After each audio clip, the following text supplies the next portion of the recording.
Hey guys, welcome to the first video and first what if of my channel. To do a quick introduction, my name is ESP Vague, and I'll be using this channel to create all kinds of content.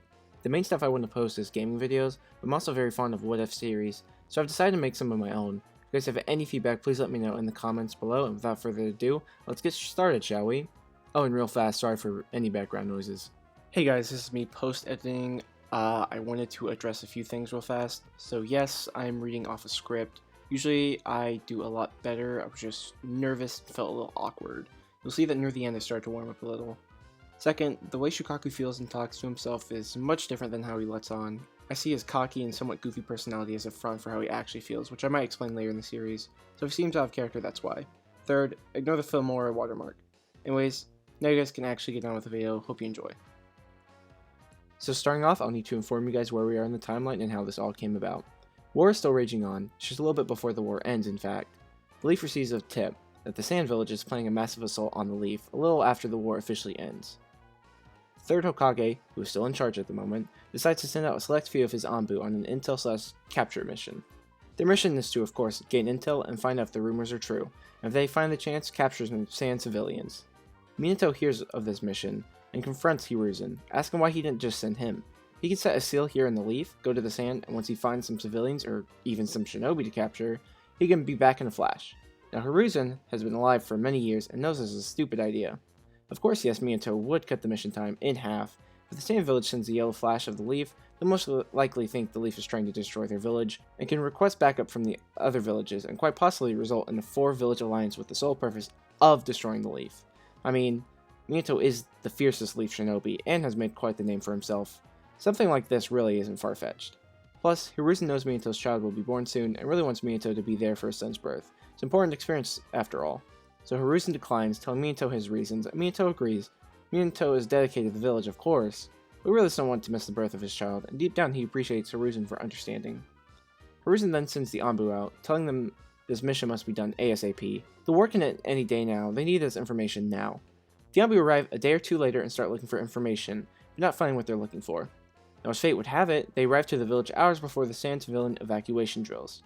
Most of the shinobi are out on mission since it's still wartime, so only a few remain. The Anbu watch, waiting for the moment to find the right group that they can capture and interrogate. After an hour and a half, they find the one, a group of elders. The Anbu silently strike the group of 4 shinobi, knocking them out swiftly and quietly since they don't want to be seen and to alert the Sand Village. They then confront and easily capture the elders, tying them and the knocked out shinobi up and hightailing it out of there back to the village. Once they arrive, they report back to Hiruzen, who seems pleased. Civilians and shinobi, this rumor is true, maybe someone here will know. Hiruzen has the Anbu take the captured victims to a secret facility, hiding in the Hokage Head Mountain, to be interrogated. Of course this was just a rumor, a false rumor in fact. The Leaf captured these poor elders and shinobi for nothing. The third Hokage decided to hold on to the elders, leaving the shinobi to be tortured for any more intel that they may have. And once they have no use, they will be killed and studied since they can't really send them back to the Sand Village and risk word getting out about this, causing a bigger feud to happen between the Sand and the Leaf. A week goes by, and within this week, a Kage Summit was called, which declared the war ended. During this week, Naruto will be born. Now here's where things get tricky. We go back to the village elders. One of them, a much older gentleman, is gasping, clearly in pain on his last leg. The medical ninjas have declared that he's dying and doesn't have much time left. Any major shock and it's over for him, and unluckily for him, something does happen. Naruto is born, and the Ninetales escapes, going on a rampage in the village. The guards hear from the outside, "The Ninetales, it's attacking!" We then see the village elder fall forward, perishing in the process. As all of a sudden, he starts to glow and shake as Shukaku the One-Tails emerges from the mountain, roaring as he's finally free. The One-Tails looks around, spying Kurama. Hey, it's that stupid fox. Seems like he's having a fun time. I do have a grudge against that Senju brat that captured me and used me for his pesky alliances with the other villages. With me and Kurama, this village will be flattened. So upon saying this, Shukaku dashes over towards Kurama, joining him in the fight. Minato appears, arriving on top of his Hokage mountain head, looking out at both the Ninetales and One-Tails, killing countless shinobi and destroying much of the forest. Luckily, the Leaf shinobi were able to lure the tailed beast away from the village just a little, and keep them preoccupied for the civilians to escape and Minato to arrive. Minato observes the tailed beast for a moment, noticing the Ninetales going on his own, doing his own thing, and the One-Tails following, supporting him. The Ninetales himself is a major issue, but having the One-Tails help him, that's even worse. So there's his target, the One-Tails. He jumps into the fight, commanding the shinobi for this massive battle against these two-tailed beasts. The battle rages on for hours. The One-Tail starts to show some fatigue, and that's when Minato flashes home. He quickly tells Kushina his plan to steal the One Tails inside of Naruto. Of course, Kushina doesn't reject, trusting both Minato and Naruto. So now Minato flashes back with both of them. Kushina struggles, saying she can still use her power as her chakra sealing chains shoot out of her back, surprising the One Tails and pinning him to the ground. Minato sets up the sealing process, but this time Minato starts to perform a different seal, the Shinami Life Seal. The Shinami Seal takes life force. It's not as strong as the Reaper Death Seal, but very much on par with little to no differences, except being slightly weaker. While Minato casts his jutsu, Kurama looks over, noticing what's going on. He doesn't really care for his Shukaku, but he knows what's about to happen and knows what it's like being sealed away. And of course, deep down Shukaku is like his brother. Kurama rolls his eyes, finding this all to be annoying, as he starts to approach Minato, raising his paw to the sky for an attack. But suddenly he realizes Minato is waiting for something. Could Minato possibly be waiting for Kurama to attack and seal him inside the brat at the last second instead? He's not going to take this chance. He quickly backs up and starts to retreat, using this sealing of Shukaku as his escape. Shukaku screams out, "You damn fox, don't leave me here!" But it's too late. Minato claps his hands, and as soon as he does, Shukaku, in an attempt to fight back, summons a sand spear and shoots it at Minato.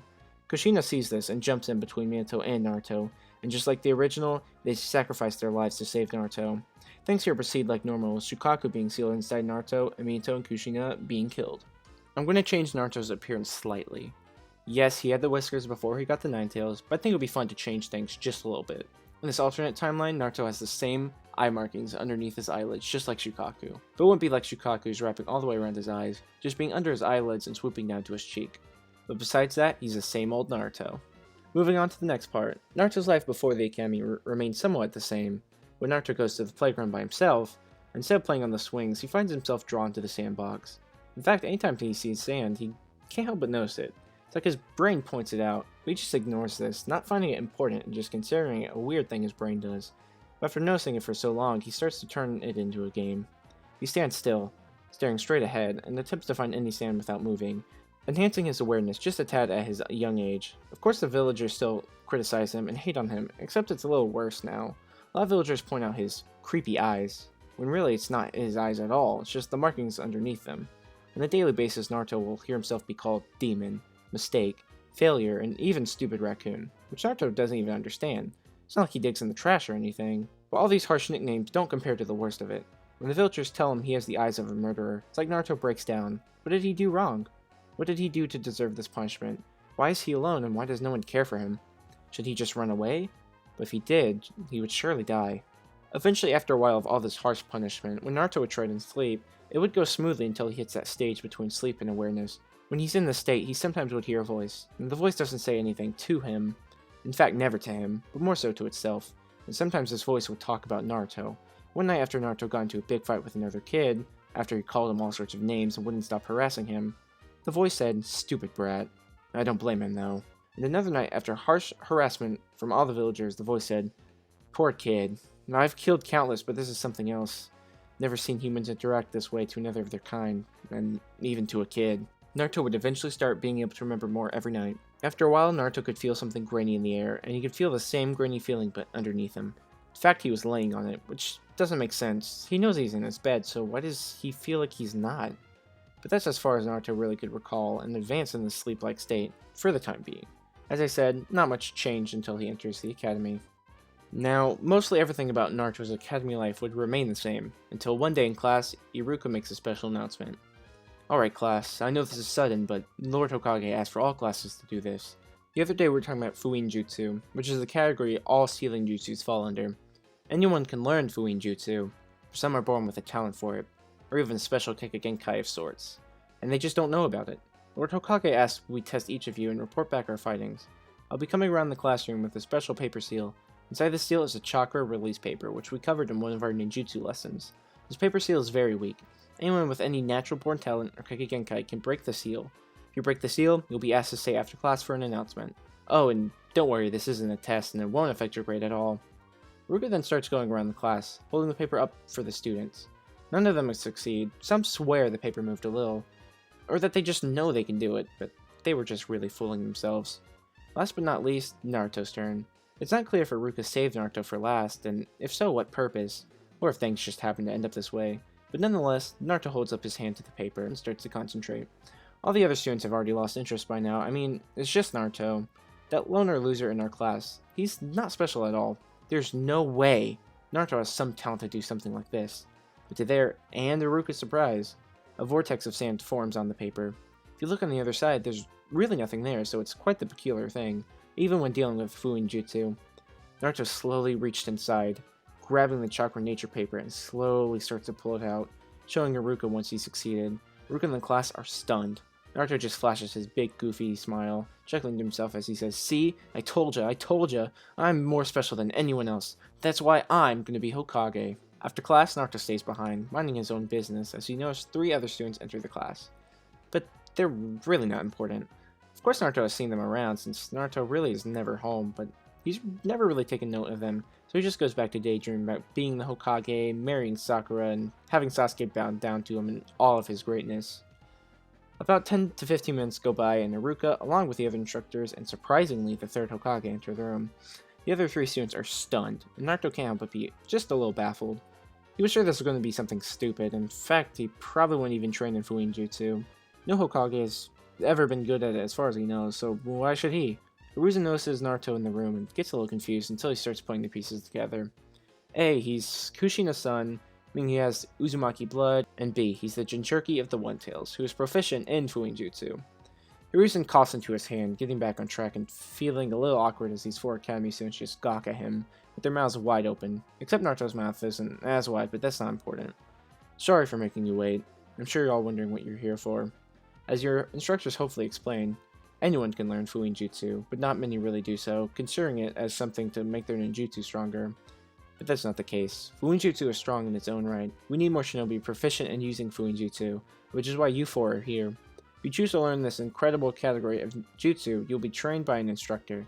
Now this instructor won't just teach you Fuin Jutsu, they can teach you other things as well. Ninjutsu, Taijutsu, Genjutsu, and even Kenjutsu. They just aren't as proficient in it as they are with Fuin Jutsu, since they are Fuin Jutsu instructors. Accepting to learn from a mentor will put you ahead of the other students and will increase your chances of graduating to almost 100%. So if you decide this is something you're not interested in, you may leave now. Naruto thinks about it for a moment. If he gets a head start in whatever he wants now, then that means a head start in becoming Kage. And a way to catch and surpass stupid Sasuke, then Sakura will finally start looking at him. He stays in the seat along with the other 3 students. Hiruzen nods, telling them where to meet their instructor, with Naruto having to go to the roof of the academy. Naruto makes his way up to the roof and sits against the fence, waiting to meet his instructor when he starts to doze off. He hears the voice again. This brat is going to learn sealing jutsu. This might be interesting. Before his dream gets cut off as he hears a voice call out, "Hey," to him. He looks up seeing a woman wearing the basic leaf Jonin outfit. She has long blonde hair that's wrapped in a bun behind her head, except for 2 long strands in front of her face on both sides. On top of her head she has a bandana on, going down to where her bun is. Her eyes are pink and look tired as she looks at Naruto before saying, "Sup kid, seems like I'm your new instructor." And that's where we will leave off today. So if you guys enjoyed, go ahead and leave a comment telling me, what you liked about this and stuff. I'm really trying to differentiate myself from other What If YouTubers. Usually they have Naruto learning Rasen Shuriken as an academy student. Obviously that's me overreacting a little bit, but seriously, sometimes Naruto gets a little too OP, a little too fast. So I'm trying to make this nice and even. And I really want Naruto to learn something new. If I ever do, if Naruto has Matatabi or Isobu or all them, I want Naruto to have the opportunity to learn special kinds of jutsu. Like Fuin Jutsu, Sealing Jutsu. Of course, some of the stuff I am going to be doing will be completely non-canon and made up by me. I might have Naruto use a special Shukaku attack that's going to be never seen anywhere in the series. So, expect that to come. Also, yes, so the Ninetales did escape. There will be something important about that. No, it was not captured by the Sand Village. You will just have to wait and see. And yes, that means Gaara is not a Jinchuriki. So, if that interests you, definitely keep a watch on the series. And like I said, just, go ahead and feel free to comment. Tell me what you thought about this. If I spoke a little too fast or whatever. It's my first time doing something like this, so I was a little nervous if you can't tell, so please don't judge me too harshly. And with that being said, it is 2 o'clock at night, and I do have work tomorrow at 11, so I really should be going to bed. So good night, and thank you for watching.